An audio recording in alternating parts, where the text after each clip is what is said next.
Let's master builderize another kid's Lego model. Lots of good options today, but something about this one is calling to me. What I love about this design is the immediacy and the simplicity of it. You look at it and it screams lemon, in addition to the terrifying whispers.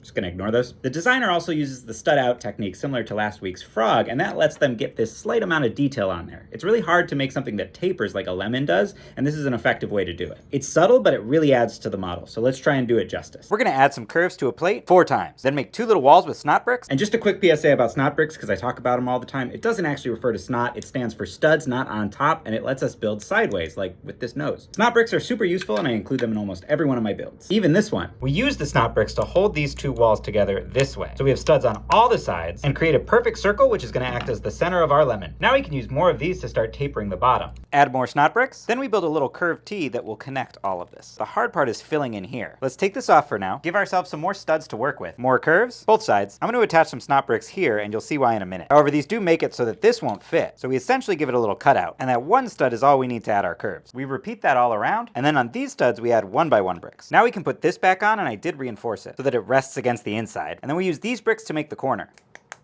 We slot it into there and do the same for the other corners. Add a jumper and a nubbin, and then we have the bottom of our lemon. Now, lemons are oblong, so for the top we're going to do basically the same thing but with taller tiles.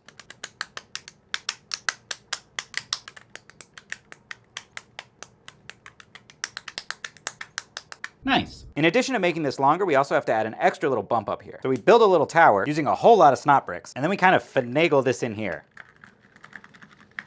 Easy. Slopes, brick, curves, and a couple plates give us our big nubbin. Little nubbin, big nubbin. We use rounded pieces to finish out the corners. Now it's looking pretty lemony, but we need the stem. We build what is essentially another frog bicep, attach it to a rod, and pop it on top. Some more brown for the rest of the tree branch, and we add a unikitty tail for a nice flourish. You thought I forgot the unikitty tail. Our lemon's looking good, but we're not quite done. Because we can set it out under the hot Arizona sun to ripen. It's hot. And then we can take our chef's knife and slice right into it to get some fresh lemon. I really enjoyed over-engineering this simple shape, but you just can't beat the immediate simplicity of the original. So I think I prefer this lemon over this one. If you're the one who built this, excellent work.